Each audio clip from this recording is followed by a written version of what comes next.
ಎಲ್ಲ ಸ್ಟೂಡೆಂಟ್ಸಲ್ಲೂ ಇವತ್ತು ಲೆವೆಲಲ್ಲಿ ನಾವು ಏನು ಫುಡ್ ಪೋಸ್ಟಿಂಗ್ ಮಾಡ್ತೀವಿ ಅದನ್ನು ರಾಷ್ಟ್ರಕವಿಗಳು ಯಾರ್ಯಾರು?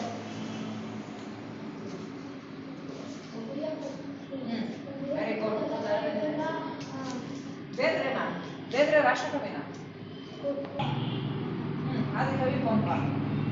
ನಾನು ಹೇಳ್ತಾ ಇರೋದು ರಾಷ್ಟ್ರಕವಿಗಳು ಎಷ್ಟು ಜನ, ಎಷ್ಟು ಜನರಿಗೆ ರಾಷ್ಟ್ರಕವಿ ಅಂತ ನಾವು ಕರೀತಾ ಇದ್ದೀವಿ?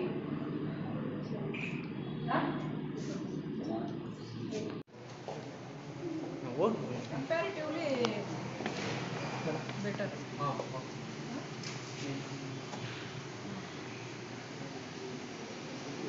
ಎಷ್ಟು ಜನ ಇದ್ದಾರೆ ಈಗ? ಆನ್ಲೈನ್ ಲಾಗಿನ್ ತಗೊಳ್ತಾ ಇದ್ದೀವಿ. ಈ ಕಲ್ಚರ್ ಆಕ್ಟಿವಿಟೀಸ್ಗೆ ಇದನ್ನು ಪ್ರೊವೈಡ್ ಮಾಡಿದ್ದೀವಿ. ಅಲ್ಲಿ ಮಲ್ಗೋರು ಇಲ್ಲಿ ಮಲಗಿದ್ದಾರೆ. ಜೊತೆಗೆ ಇನ್ನೊಂದು ಕಡೆ SLC ಮತ್ತೆ raise your hands then tell me.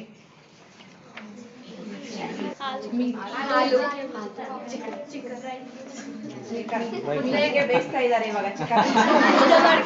Protein ಸಿಗುತ್ತೆ. ಯಾವ್ದ್ರಲ್ಲಿ ಸಿಗುತ್ತೆ ಮಿನರಲ್ಸ್? ನಮಗೆ ಏನ್ ತಿನ್ನೋದ್ರಿಂದ ಸಿಗುತ್ತೆ?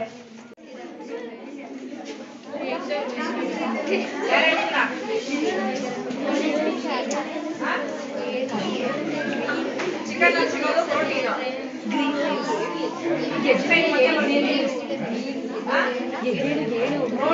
ಹಬ್ಬಕ್ಕೆಲ್ಲ ಓದಿದ್ರ ನಿನ್ನೆ?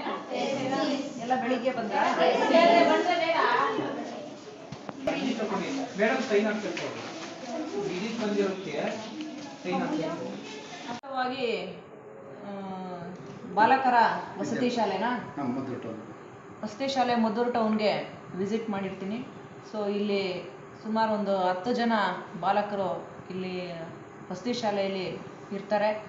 ಸೊ ಅವ್ರನ್ನೆಲ್ಲ ಕೇಳಿದಾಗ ವಸತಿ ಶಾಲೆಯ ವ್ಯವಸ್ಥೆ ಎಲ್ಲ ಸರಿ ಇದೆ ಅಂತ ಹೇಳ್ತಿದ್ದಾರೆ. ಸೊ ಅವರನ್ನು ನಾನು ಪ್ರಶ್ನೆಗಳನ್ನು ಕೇಳಿದಾಗ ಸರಿಯಾದ ಉತ್ತರವನ್ನು ಕೊಟ್ಟಿದ್ದಾರೆ. ಸೊ ತೃಪ್ತಿಕರವಾಗಿದೆ. ಇದೇ ರೀತಿ ತಾಲೂಕಿನಾದ್ಯಂತ ಭೇಟಿ ನೀಡ್ತೀರಾ ಮೇಡಮ್ ಮುಂದಿನ? ಹೌದು, ಮುಂದಿನ ದಿನಗಳಲ್ಲಿ ಎಲ್ಲ ವಸತಿ ಶಾಲೆಗಳು ಮದ್ದೂರು ಟೌನ್ನಲ್ಲಿ ಮತ್ತು ಗ್ರಾಮಾಂತರದಲ್ಲಿ ಇರತಕ್ಕಂಥ ಎಲ್ಲ ವಸತಿ ಶಾಲೆಗಳಿಗೂ ಭೇಟಿ ನೀಡಿ ವಸತಿ ಶಾಲೆಯ ವ್ಯವಸ್ಥೆಗಳ ಬಗ್ಗೆ ಪರಿಶೀಲನೆ ಮಾಡಬೇಕು ಅನ್ನೋ ಒಂದು ಆಲೋಚನೆ ಇದೆ. ಭೇಟಿಯಿಂದ ಏನು ಪರಿವರ್ತನೆ ಆಗ್ಬೋದು ಅಂತ? ಭೇಟಿಯಿಂದ ಅಧಿಕಾರಿಗಳು ಅನಿರೀಕ್ಷಿತವಾಗಿ ಭೇಟಿ ಕೊಡೋದರಿಂದ ಅಲ್ಲಿರ್ತಕ್ಕಂಥ ಎಲ್ಲ ಸಿಬ್ಬಂದಿಗಳು ಎಚ್ಚೆತ್ತುಕೊಂಡು ಸರಿಯಾದ ರೀತಿಯಲ್ಲಿ ಅವರು ಏನು ಕರ್ತವ್ಯಗಳನ್ನು ಮಾಡಬೇಕು ಅನ್ನೋದನ್ನು ಅವರು ತಾವೇ ಜಾಗೃತರಾಗ್ತಾರೆ ಅನಿರೀಕ್ಷಿತವಾಗಿ ಭೇಟಿ ಕೊಡೋದರಿಂದ. Thank you.